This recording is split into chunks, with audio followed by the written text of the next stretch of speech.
지난 30년간 이렇다 할 경쟁자 없이 완벽하게 동남아시아를 독점하고 있던 일본에게 비상 상황이 발생했습니다. 바로 한국이 무서운 기세로 동남아시아 시장을 잠식하기 시작한 것입니다. 더 심각한 문제는 한국은 과거 자신들이 했던 것처럼 단지 자본으로 시장에 침투하는 것이 아닌 오랫동안 자신들만의 전유물이라 여겼던 첨단 기술을 오히려 자신들보다 더 높은 성능과 더 낮은 가격으로 제공하며 공략하고 있으며, 게다가 BTS와 같은 K-팝과 뷰티 컨텐츠들을 앞세운 한류까지 그 공세에 힘을 더해 진정한 미래의 고객인 동남아시아의 어린 세대들이 가장 동경하고 사랑하는 나라가 일본이 아닌 빠르게 한국이 되어가고 있는 것입니다. 참고로 동남아시아 국가들의 특징 중 하나는 평균 나이가 29세에서 33세로 아주 어리다는 점입니다. 캄보디아의 경우 폴포트 정권을 거치며 국민 800만 명 중 4분의 1이 학살을 당했기 때문이며, 베트남의 경우도 오랜 전쟁을 거치며 기성세대들이 뭉텅이로 사라졌기 때문입니다. 때문에 나라의 가장 많은 사람들이 청소년과 젊은이로 구성된 동남아시아 국가들은 K-팝과 패션, 그리고 뷰티와 스마트폰을 좋아할 그런 세대들로 이루어져 있고, 지금 그들은 한국과 사랑에 빠져 있습니다.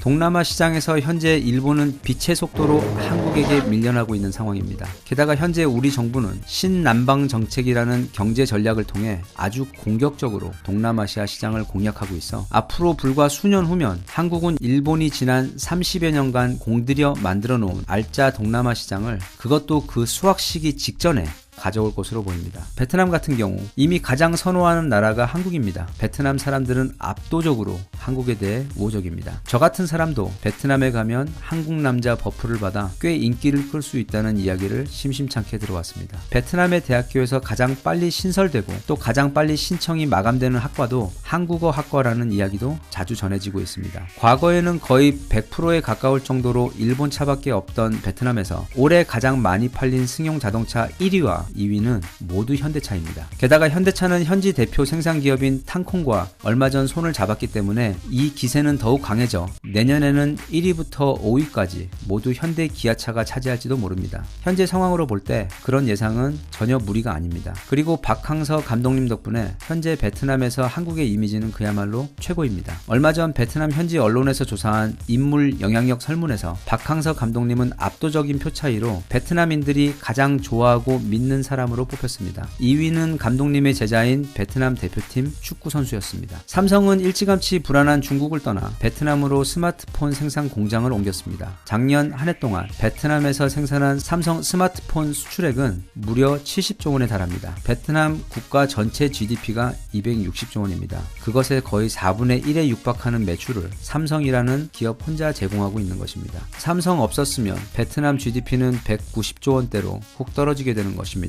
그래서 베트남에게 있어 삼성은 신이 준 선물과도 같은 아주 고마운 기업입니다. 그 어떤 일본 기업도 이것과 비슷한 경제적 도움을 그 나라에게 준 역사가 없습니다. 그래서 베트남 현지인들에게 삼성은 애플이나 구글 같은 꿈의 직장이며, 삼성이 있는 한국은 베트남 정부와 국민들에게는 국가적 롤 모델입니다. 삼성 외에도 현대와 SK, 그리고 포스코와 하나은행 같은 대기업들이 이미 베트남에 진출해 있으며 빠르게 베트남 안에서 영향력을 키우고 있습니다. 그 결과 현재 베트남 내에서 일본의 영향력은 정말 빠르게 쪼그라들고 있습니다. 베트남인 절반 이상이 삼성 갤럭시를 쓰고 있으며, 삼성과 LGTV는 과거 샤프와 소니와 같은 일본 브랜드가 90% 넘게 점유하던 시장을 벌써 60% 가까이 잠식했으며, 자동차 시장에서도 판매 상위권 브랜드가 모두 일본 브랜드에서 현대 기아로 바뀌고 있습니다. 게다가 선두 진출한 한국의 대기업들이 현지에서 사업적으로 그리고 윤리적으로 워낙 잘해주고 있어서 한국이라는 브랜드에 대한 현지 정부와 국민들의 신뢰를 상당히 높게 쌓아놓은 상태입니다. 인도네시아에서도 비슷한 상황이 벌어지고 있습니다. 인도네시아는 동남아 국가 중 가장 큰 나라이자 부자 나라입니다. 인구가 무려 2억 7천만 명이나 됩니다. 우리나라 인구의 5배가 넘습니다. 동남아 지역 전체 GDP도 혼자서 40%나 차지하고 있는 대국입니다. 그런 나라가 얼마 전 한국 정부와 세파, 즉 포괄적 경제 동반자 협정을 맺었습니다. 포괄적 경제 동반자 협정, 이거 좀 어려운 말인데요. 쉽게 설명하면 이렇습니다. 두 나라는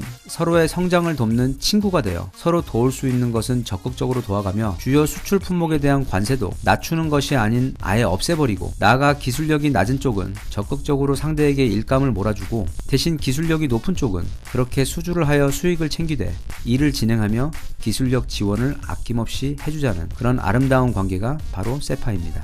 단순히 관세를 낮추는 FTA보다도 몇 단계는 더 높은 수준으로 호의적인 관계가 바로 세파입니다. 앞으로 한국은 인도네시아로 K-팝과 K-뷰티 그리고 인터넷 서비스와 게임 사업 등을 수출하고 나아가 인도네시아의 도시 건설과 항만 건설 그리고 도로와 각종 초대형 인프라 건설을 도맡아 진행하게 될 것입니다. 그 중에서도 최근 특히 이슈가 되고 있는 것은 바로 인도네시아의 수도 자카르타의 이전입니다. 자카르타는 매년 약 20cm씩 가라앉고 있는 땅입니다. 게다가 고질적인 교통 문제와 매연 문제까지 있어서 이전 6명의 대통령이 수도를 이전하려고 시도를 했지만 결국 하지 못했던 것을 현재 대통령인 조코 위도도가 실행하게 된 것입니다. 세계에서 도시를 이전한 케이스 중 가장 성공적인 케이스가 바로 한국의 행정수도 이전인 세종시의 케이스이기 때문에 약 40조 원에 해당하는 이 초대형 사업을 한국 정부와 현대건설 그리고 포스코 건설 등 한국 기업들이 맡아 하게 된 것입니다. 현재 태국에서도 인도네시아와 비슷한 유형의 대규모 국가 인프라 업그레이드 사업이 시작되고 있습니다. 타일랜드 4.0이라고 불리는 이 사업의 핵심은 초고속 인터넷 등과 같은 IT 인프라 구축과 신규 도로망 구축 그리고 공항과 항만 구축 사업 등이 주요 사업 항목입니다.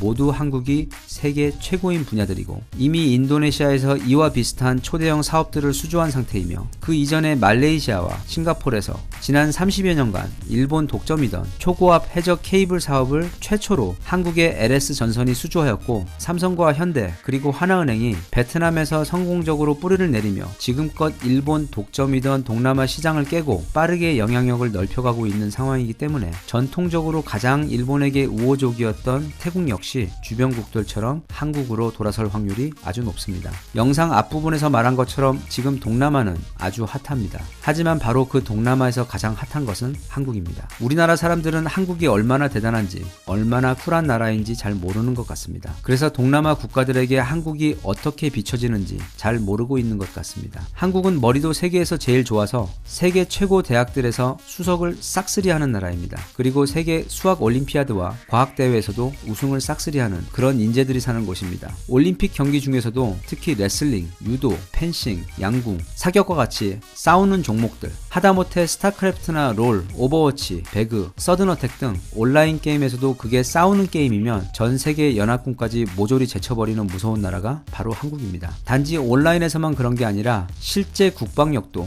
세계 탑급으로 센 나라이기도 합니다. 그렇게 싸움도 잘하는데 아시아에서 제일 잘생기고 체격 좋은 남자들과 제일 세련되고 예쁜 여자들이 사는 나라, 게다가 노래까지 가장 잘하고 춤까지 가장 잘 추는 정말 매력적인 사람들이 사는 나라가 바로 한국입니다. 지금 자기들이 사는 동남아 나라보다도 훨씬 못 사는 가난한 나라에서 불과 수십 년 만에 오늘날 이렇게 동경의 대상이 되어버릴 정도로 강하고 부자 나라로 순식간에 솟아오른 그런 미스테리한 종족이 모여 사는 동양의 신비한 나라가 바로 우리가 사는 이 대한민국입니다. 동남아시아 사람들에게 있어 대한민국은 단순히 일본과 같은 부자 나라가 아닌 가장 닮고 싶은 나라입니다. 우리나라도 언젠가 저렇게 멋진 나라가 되었으면 하는 꿈을 꾸게 해주는 환상과도 같은 나라입니다. 지금 세계를 매혹하고 있는 것은 메드인 코리아가 아닌 바로 코리아입니다. 그리고 그 코리아를 이루고 있는 것은 바로 우리나라 국민들, 그러니까 한국 사람들입니다. 우리 한국 사람들이 바로 한류이며 이 모든 기적의 원천입니다. 저는 그렇게 똑똑하고 강하고 잘생기고 아름답고 가슴까지 따뜻한 한국인들이 5천만 명이나 살고 있는 이 대한민국에 함께 살고 있다는 게